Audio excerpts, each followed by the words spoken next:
Hello, I'm Kent Lewis, and I am going to talk today about how to build an outbound sales strategy. So I want to thank you, everybody, for joining us today, and others may show up as we move forward. But anyway, hopefully you can see my screen right now, and we will basically get started here. Actually, we're getting a couple more people coming in here. Want to thank everybody for showing up today. And let me move over here. Thank you. And I'm gonna. All right. Thanks for staying muted. And I think a few other folks will be showing up. But hey, let's get started anyway. So, want to thank you for joining me today for some tips and tricks based on my experience on how to build a successful LinkedIn outbound sales strategy. My name is Kent Lewis, and I am founder of pdxMindShare, Anvil Media, and more recently, Anvil Unlimited. You can follow me on the Twitters, connect with me on LinkedIn. You can also follow pdxMindShare. Incidentally, we do have a networking event tomorrow evening from 5 to 7 p.m. at Patty's Bar and Grill downtown. Hope you can join us. More information on all of that at the end of this presentation. But to start things off, I want to talk a little bit about my outbound sales journey, having started my primary agency, Anvil Media, back in 2000, started building it. And for a decade or more, I was able to generate a multi-million-dollar business without a dedicated sales team. That all started to fall apart in 2012. We were outdated and outmoded and outgunned by competitors. And I needed to amplify our sales strategy. I couldn't do it alone. So I hired a vice president of sales.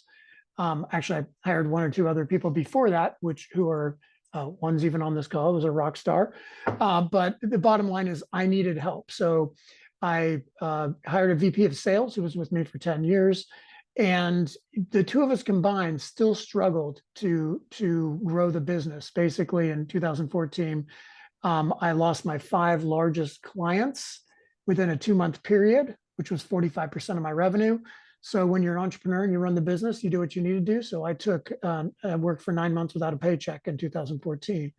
But I was able to get back on track with my VP's help, and we were rebuilding the business. But by 2018, I realized I needed to do something else. I needed to do more. So basically, what I did is I brought in a sales advisor who I will mention later, who's also on this call, Lisa, to advise me on my board. And she pushed me to take the leap into the world of outbound sales on LinkedIn. And my first effort generated 5 new clients. And a year later, that effort generated my largest client in Anvil's history. And after I sold Anvil in 2022, last March, that client was the combined entity's largest client. It was significant. And all of that came through my outbound sales strategy. But the reason I mentioned that, I'm glad others have joined us today, is that I always looked down on me personally doing outbound sales work, dialing for dollars. To me, it felt somewhere between Glengarry, Glen Ross, and the gold watch and the steak knives, to Boiler Room, to Wolf of Wall Street. And it had a bad taste in my mind, basically on my Hollywood experience, not my sales experience. But I'm here to share my story and what I learned, because it was highly effective. So let's talk about some of the 10 primary sales strategies I used in order to build my network and land some of my largest and best clients. And that was almost entirely through my LinkedIn efforts, all with a free account, a basic account. No automation, no premium account insights, just hustle and hard work. So I'm going to talk through these 10 outbound sales strategies and then give you a few other tips before we part ways. And I think this will be more like a 30-minute presentation because you all have to go eat and do other things. So the first step, obviously, I have to say this in the world of AI, is to be human, and not just be human, be smart about it.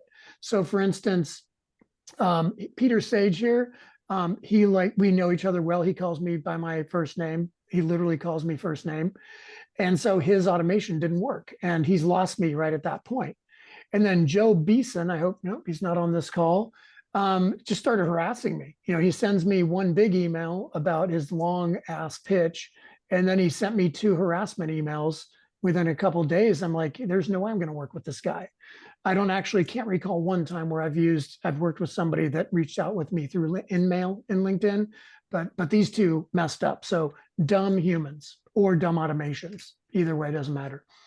Second tip is to aim at the target. Know exactly who you're talking to. This took me a lot of trial and error. So with over 20,000 connections, just looking at marketing contacts, I had, when I first started doing this, I had well over almost 900 marketing contacts from manager, director, VP, and chief marketing officer all the way up. And I found that my sweet spot was the VP of marketing for the size of my agency, Anvil, at the time. So I figured out that CMOs didn't know or care who I was, that directors and managers may not have the seniority or the authority to hire, but the VPs pretty much did. So that was my target audience. And for those of you that don't have 20,000 connections, I can tell you that you need to be over 500. I think that only people living in the woods without internet are under 500 connections on LinkedIn. But if you're not, you need to get 501 connections. So you have that 500 plus status, or anybody on your sales team is at that status to be credible. And then, basically start that outreach to your intimate network. This is what I learned from Lisa, among others, is there are people that you're already connected to that know you well. Start there. Start talking to the people you know, so you don't have to worry about that be human, don't be automated, because they already know you. And what are you going to do? You're going to ask for warm introductions. This is the one piece of advice that Lisa gave me that I struggled to take her up on, which I know it's probably the make or break to go to the next level as a biz dev or business owner or salesperson, is do not be afraid to ask for those introductions to your ideal target account. So, typically I just look through when you click on network and you'll see these suggested connections. This marketing director at Old Mill, I'll be moving to Bend in a couple of years. I should probably know Bo, why not? So click connect, right? He's equivalent, marketing director, VP, close enough to my sweet spot, right? So and then you work your way out from those initial warm first degree contacts to the second to the third degree, your other first degrees you don't know very well, kind of like half your Facebook connections. So, you start at knowing the target and leveraging your existing network. So that's how the targeting works. So my third suggestion or strategy is to keep it simple and brief. This was the hardest bit of advice that I got, honestly, from my advisor, Lisa, was 2 sentences. I couldn't do it. If you can see on the right here, this note to Shalon is 1, 2, 3, 4 sentences and a link. That's as good as it's ever going to get, honestly. So what I do is I tried to follow Lisa's best practices. And one of them, if I can be so brave, is to say that she suggests, a 15 to 20-minute meeting. And I actually started rounding up to 20 minutes because 15 sounded too short, not believable. 30 sounds too long. So you can try and keep your pitch to 2 sentences, no more than 4. If it's good, worked for me, it can work for you, but certainly not more than that. And you want to have some sort of call to action. This is a subtle but important suggestion, is you need to make the ask. Like, what do you want? You just want to have a meeting? You want to catch up? Or do you want to actually pitch something? That's the important thing, is a lot of us are uncomfortable making that ask. And then there's the adding value. This is my thing, right? I always include a link like, here's what's going on. Here's something I think you should know about. I've been doing that since I was faxing clients in the mid-90s. Here's an article I thought you'd enjoy. When most of my fellow account people in the PR world were not doing that. And now it's even easier to email ideas to people. So that's important. And then my 4th tip is to maintain consistency. So create some sort of rhythm, create a schedule, and stick to it. This is something that Lisa works with her clients about, is it every Friday? Is it every Monday? Is it an hour a week? Is it 5 minutes a day? 10 minutes a day, whatever it is, figure out the cadence. So you can see this is a relatively recent screenshot. I'm over 24,000 connections, 13,000 contacts, and you can see 38 groups, 30 events, tons of newsletters, lots of hashtags. So I've got a consistent cadence that I've built to get to these numbers. And I didn't even do it for anything other than a free lunch or two, trying to beat my buddy Dylan to see who could have the most connections starting 15 years ago. And I didn't even think to go reach out to them really until you saw earlier, 2018. So my first outreach in 18 and 19 was roughly twice a year to 750 to 800 contacts. And I did it all manually, no automation. So custom little comments that AI wouldn't necessarily be able to do. And, then I was manually hitting milestones, like somebody has a work anniversary, a birthday, a promotion, a new job.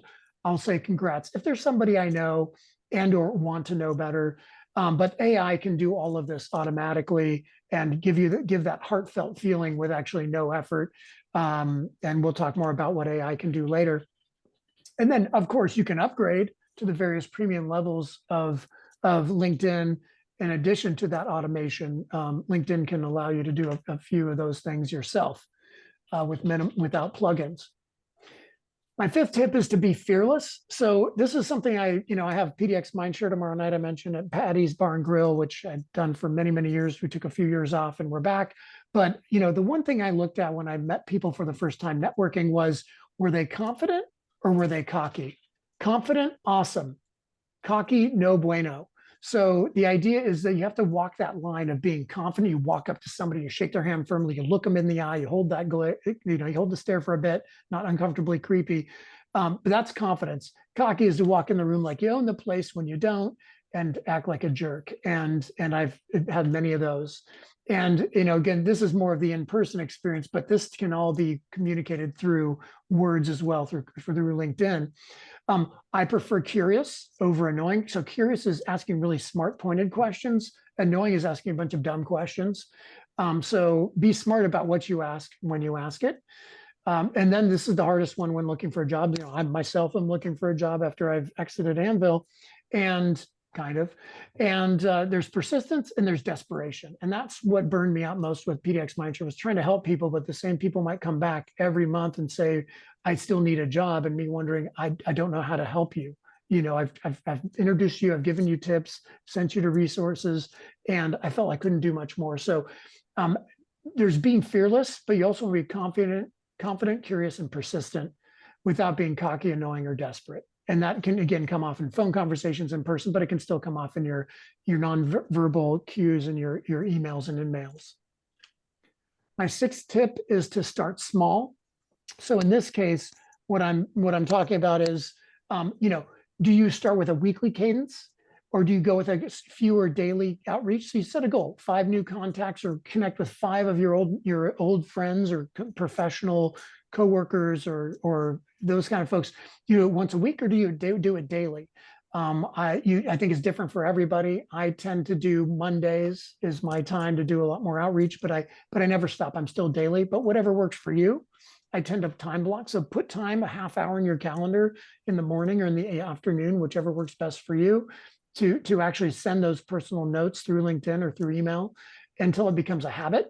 And then you may not need it on your calendar anymore, but time blocking is a great way to get things started. And then last tip is to batch. I'm a big fan of batching. This is my outreach to past clients.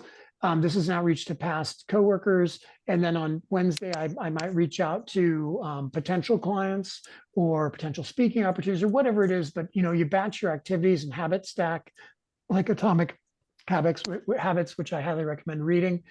But, watch Glenn Ross if you really need some additional motivation, because Coffee's for Closers, and it's a fantastic movie, and it should inspire you to go do a bunch of boiler room sales work. My 7th tip: utilize an accountability partner. So this is Lisa Forster, and she is a rock star in the BD world. She's one of the best business development people I've ever known, most successful in the agency world. And we have had an accountability relationship for over a year, where we have been beyond when she was on my advisory board for a couple of years. You could have an internal, if you're at a company and you want to have another salesperson or somebody in the marketing team be your accountability partner once a month, check in. Or it's somebody external that's ideally more in the sales world that can hold you accountable, but also has knowledge and experience to give you that accountability, extra traction. But it could even be your mom or your dad, frankly, just anybody where you said, I'm going to go do this, and then a month later they hold you accountable. Did you do it or not? So again, experience desirable. Lisa's phenomenal. She is a consultant. She has training programs. You can check her out at Cheerful Persistency or on LinkedIn, of course. But also just that idea of that monthly cadence, even if it's for 30 minutes, just how are we doing? How are you doing? Are you hitting your goals? How am I doing? Here's where I stumbled. Here's where I succeeded. But the thing for the monthly check-ins where Lisa and I really wanted to work on the most is hold each other accountable for setting our own goals and then recapping if we accomplish them. So you can start small with little easy goals and work you up to bigger, hairy, audacious goals like, get a meeting with Nike or whatever it is. But that's the important part, is the idea of that accountability partner. It made a huge difference for me. I think hopefully it was helpful for Lisa as well. Even though she's at top of her game, a little support always helps.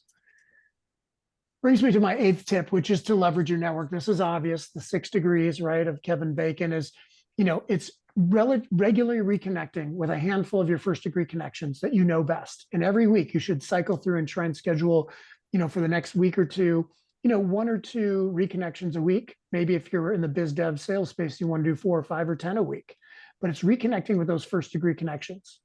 Then it's constantly, regularly, consistently sending out invitations to the 2nd and 3rd degree connections that you want to meet, that have the right job title or the right employer, the right geography, or whatever other metrics that make them a good fit.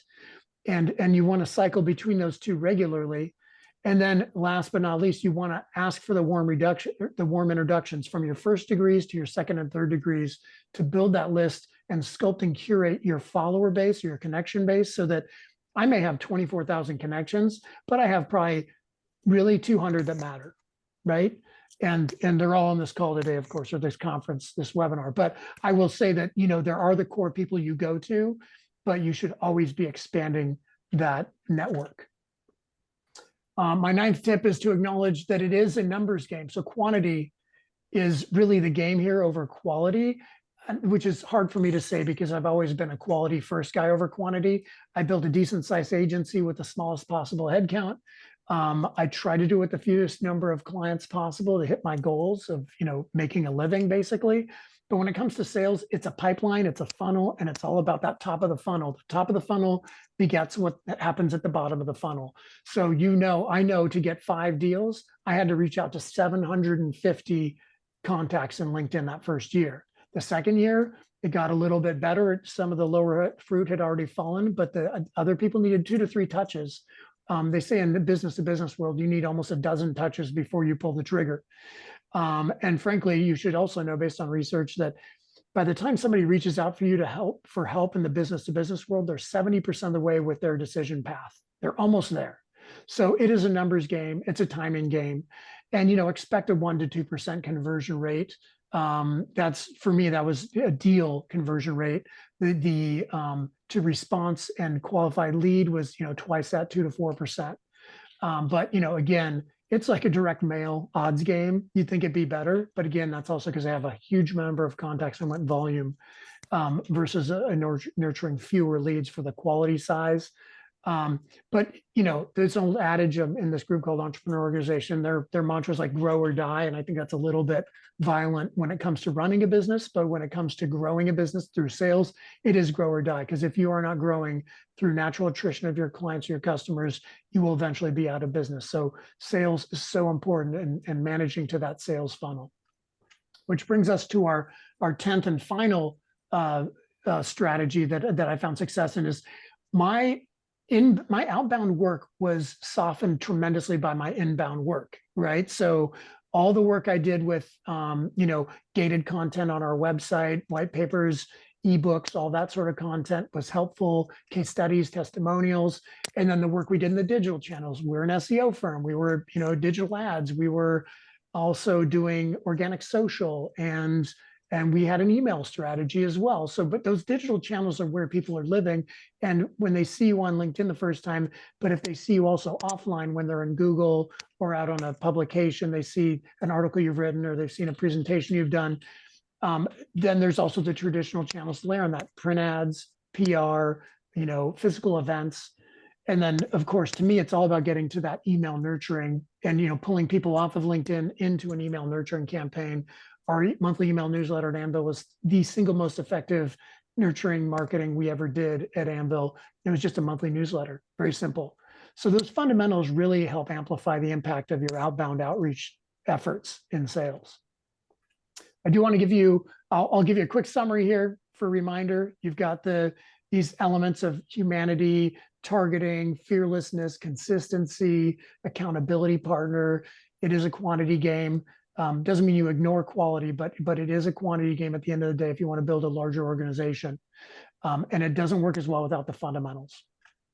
So fun test, I just found this tool the other day. LinkedIn/sales/SSI, it's your social selling index. This is my SSI is 67 out of 100, which puts me in the top 2% overall and the top 7% of my network. So it's clear that I am connected to a bunch of salespeople that are really good at selling. So you can see my primary score is my professional brand is beyond reproach, but my find the right people, despite having 24,000 connections, I have not necessarily in LinkedIn's eyes found the right people. And I'm decent at engaging with insights and building relationships. And I would agree that that's being generous. So go check your social selling index, and it gives you a little bit of pointers on what you can be doing better to have a more robust presence on LinkedIn. A couple other bonus tips, actually. So first thing is know how to create your QR code within LinkedIn. I have some sort of error on my app, so I can't generate my LinkedIn code. So I did it manually, and I'll show you at the end of the PowerPoint what I did that I now have on my phone as a screen, so I can literally have people click on it because I don't have business cards right now and hopefully never will again. But you can I'll just show them on my phone a QR code. They scan it, it'll take them to my LinkedIn connection. That's really why I want them to know me, because it's one thing to send an email address. It's another to see me in their feed every day. And that's really want to be is I want to build a relationship through LinkedIn with them. And then that can move to email. So that's number one tip. Number two is get involved with groups, monitor, post, engage, create your own group, LinkedIn group. For pdxMindShare has over 12,000 members. If you haven't joined, you should. It's basically a Greater Portland networking group. So check them out. And then, obviously, if you haven't already, build a showcase page for your business or multiple pages as appropriate. If you have a consultancy, I'm not quite there yet because I'm still figuring out what I'm doing. And then, publish articles. I've probably published over 60 articles on LinkedIn, basically using LinkedIn as a blog. When you click on write article, you can see at the bottom there. And then I write an article in Word, I copy paste it into LinkedIn and hit publish, and I'm off to the races. So those are ways to get more leadership. So you saw I'm high on leadership. These are the ways I've done that, some more than others, and all of these will help. Now premise is that I told you that I did not have a premium account. I've briefly tested the business and career. I had a sales navigator for a while so that a TV show I was doing interviews with could reach out to my network. But if you want to use AI, you're going to need the $99 a month sales navigator to truly harvest your network and grow it. And so when we talk about automated tools, really what the opportunity is it automates the most monotonous chores that are painstaking, like congratulating people on their anniversaries, promotions, and birthdays. It can personalize outreach emails far better than you would think. Now, there's certain things that are in my head that AI wouldn't know to pull from when I was doing my personal outreach the first time in 2018. But there's a lot of that you can do with pulling from their profiles to feed your outreach emails that are fully automated. You can manage and route your incoming responses and prioritize them, et cetera. Create custom workflows if you're kind of next level with your AI. And also use it for A/B testing, different subject lines, different email copy, different links, test every aspect of your outreach emails. And of course, you can integrate it with other social media channels like Twitter/X. So I am not an expert on AI, but one of my VP for many years, Mike Terry, has been using it exclusively. He became the #1 salesperson after he left Anvil. He became a top sales guy at a New York-based big digital marketing agency within 6 months. And he blames or get attributes and thanks Meet Alfred as the AI-based tool he used to plug into Sales Navigator. So he used it to drive a massive number of new connections and then outreach and building relationships with them and then nurturing them to where they became qualified leads. So he would select the targeting, again, based on knowing his audience of who the decision makers were at which companies.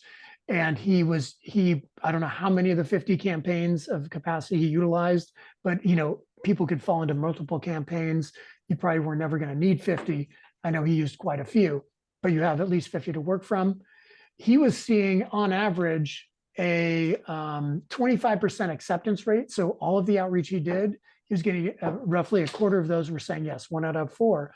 Now, you can tell automation is legit because he was on average getting 300 connections a week, new connections using Meet Alfred and the targeting and the campaigns that he used to drip to ask for connection requests.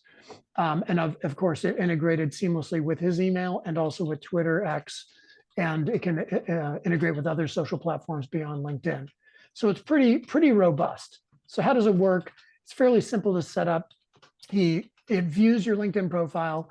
It auto follows on LinkedIn. So this is what it'll do for other people. So when you target people, it will look at their profile. It will auto follow them. It will like their recent posts. So create that engagement metric so that if you're manually looking at somebody, you're like, wow, they really like me. So it builds that foundation to get a higher acceptance rate. So within a week or so, he'll send a connection request. He'll automate the email. He'll automate the initial response, like, hey, cool, all that. And then after that, it'll hit all the highlights, the milestones like happy birthday, promotions, anniversaries, so that he's building that rapport so that people see you're top of mind in those relationships. So that's basically how it works.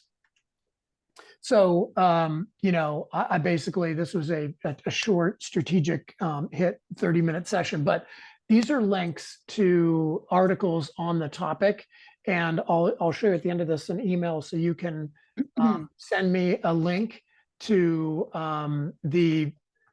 get a copy of this deck. So I'll send a link so you can get access to these articles.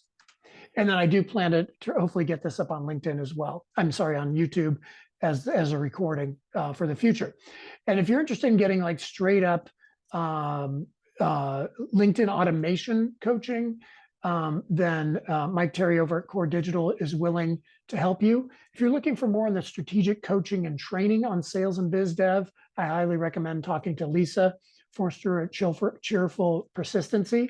They're both are going to be able to help you next level. They advise me at best, but they're the experts. I just was sharing my story. So you can connect with me on LinkedIn. I'll share a QR code if you want to test it in a second. Consider joining the pdxMindShare community. We have that LinkedIn group I mentioned, pdxMindShare.com for more information. And we have our networking group tomorrow from 5 to 7 p.m. at Patty's in the back room. And of course, you can follow me on the Twitter at pdxMindShare and at Kent J. Lewis. And you can use this QR code. You can text me or email me, Kent@Anvil-Unlimited, if you want more information. And also you can, whoa, I don't know what just happened there. Let's go back. Sorry about that. I hit the toggle thingy. I'd say just connect with me and let's stay in touch. And I hope to see you all at a future pdxMindShare in-person event or online or one of our future webinars. So thus endeth the recording, and we hope you enjoyed your time, and we'll talk to you real soon. Thanks a lot.